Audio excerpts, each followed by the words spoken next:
이성직 교수입니다. 인지행동치료에서 우리가 핵심 신념이란 말을 쓰는데요.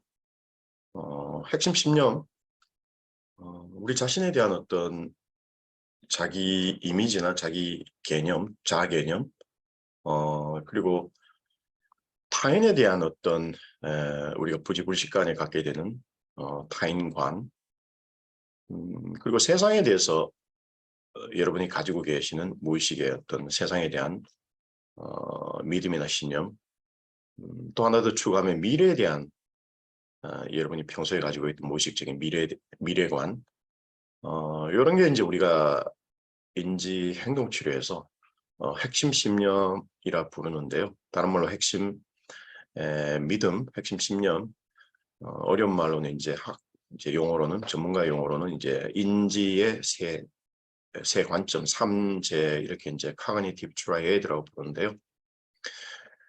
핵심 신념이 왜 중요하냐면요.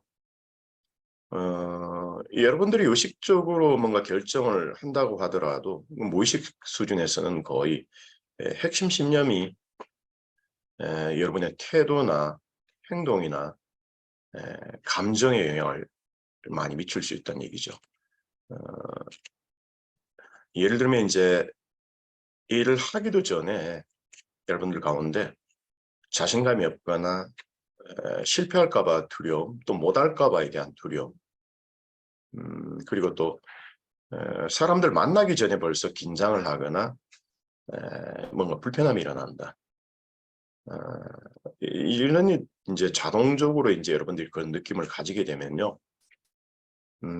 혹시 이런 질문 안 해보셨나요? 하기 전에 나는 왜 이렇게 못할까 봐 걱정을 하는지, 또 왜 나는 사람들하고 만나는 게 불편하고, 또 때로는 부끄럽고, 또 왜 나는 이상하게 세상에 대해서 이렇게 염세적이고 믿을 수 없다는 생각이 들고, 이런 부분이 이제 우리 각자의 어린 시절부터 해서 지금까지 현재 여러분 속에 있는 여러분의 행동이나 태도나 또 심지어 감정을 또 대인관계에 영향을 주는, 마치 우리 속에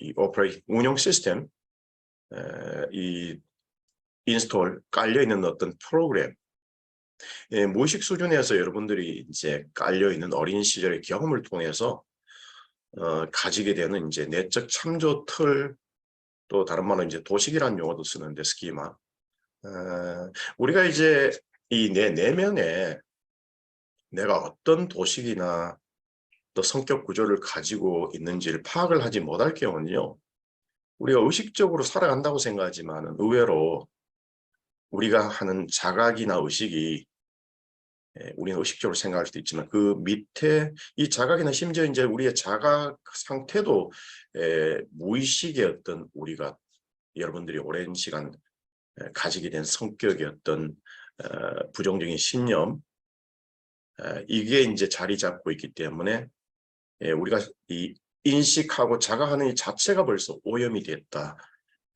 생각할 수도 있고, 그게 이제 선입견이나 또 편견으로 이제 일어날 수 있는 거죠.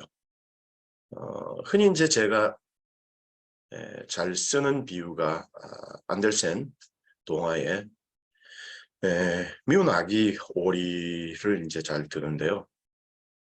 여러분 다 아시겠지만 이 안델센 동화에서 보면은 오리 둥지에 이제 오리 형제자매하고 이제 부화가 돼서 성장하잖아요. 실제는 이제 미운 오리는 백조죠. 백조의 알이 이 오리와 같이 이제 성장하면서 백조의 어릴 때 이제 이 목이 길거나 또 털이 잿빛일 수도 있고, 그죠? 이쁜 색깔보다는 오리의 이 귀여운 이미지보다는 백조의 어떤 색다른 모습, 뭐 외부적인 모습, 그죠? 이러면서 이제 놀림당하거나 또 못생겼던 이제 놀림당하거나, 그죠? 뭔가 이제 소속감 없는, 뭔가 다르다는 느낌, 다른 게 이제 잘못됐다는 느낌, 그런 어떤 경험을 가지고 유년 시절에 성장할 경우 이 무의식 수준에서는 뭔가 나는 문제가 있다. 또 가치가 있는 존재가 아니다. 또 사랑받지 못한다.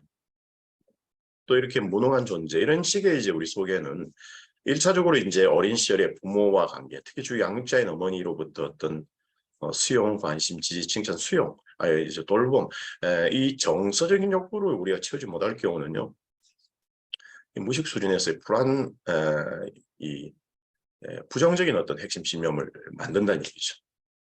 안델슨 동화처럼 그렇게 해서 이제 이제 아기 오리가 이제 가출을 하게 되고 또 가을에 성조가 됐다.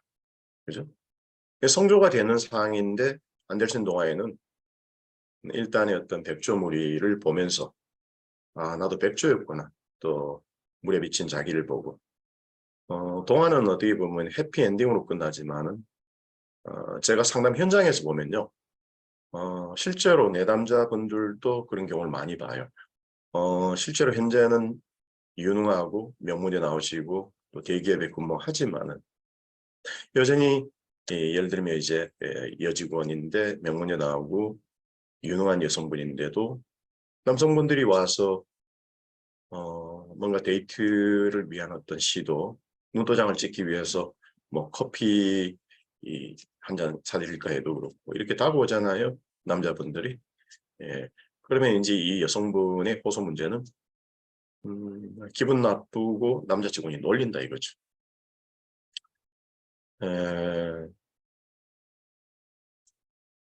어떻게 생각하세요, 여러분들은? 이어서 이 호소 문제는 직장에 제발 편안하게 남자 직원들이 놀리지 않고 잘 직장생활하는 건데 툭하면 이놈 저놈 와서 자꾸 이제 자기를 놀리는 것 같은 느낌. 식사 주말에 뭐 하시는지 물어보고 이 여성분은 상당히 기분 나쁜 거예요, 그게. 여러분 같으면 어떻습니까? 남자 직원이 와서 뭐 커피 제안이나 식사 제안하는 거. 제가 같아도 기분이 안 나쁠 것 같은데, 그죠? 근데 이 여성분은 왜 기분이 나쁠까 이거죠. 왜 그거를 놀린다는 해석을 할까요? 괴롭히고 놀린다. 이 발달사를 보면 아시는 거죠. 어릴 때부터 성장 배경을 보면 말 잘 듣고 공부 잘하는 언니, 또 이 내담자는 둘째로 컸고 어머니가 이제 이 내담자를 보면서 사이가 안 좋았던 시어머니의 어떤 모습이 중첩되면서 둘째 이 내담자분은 또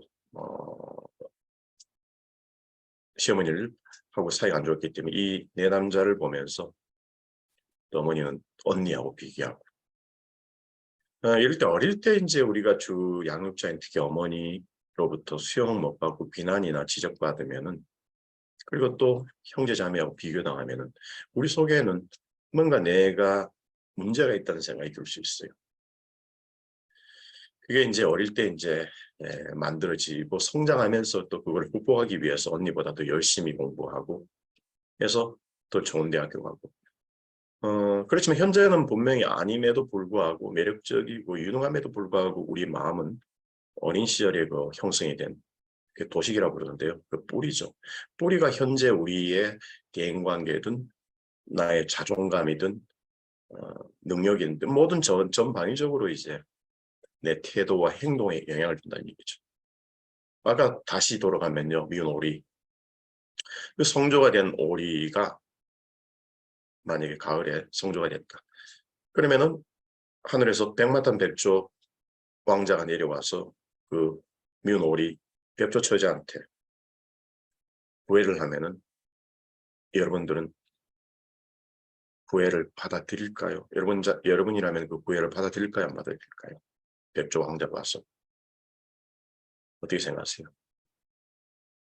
이게 이제 핵심 신념 또 성장 배경에서 내가 무의식적으로 또 타자와 관계에서 내가 소화시키지 않고 그대로 받아들인 나는 매력적이지 않다. 못났다.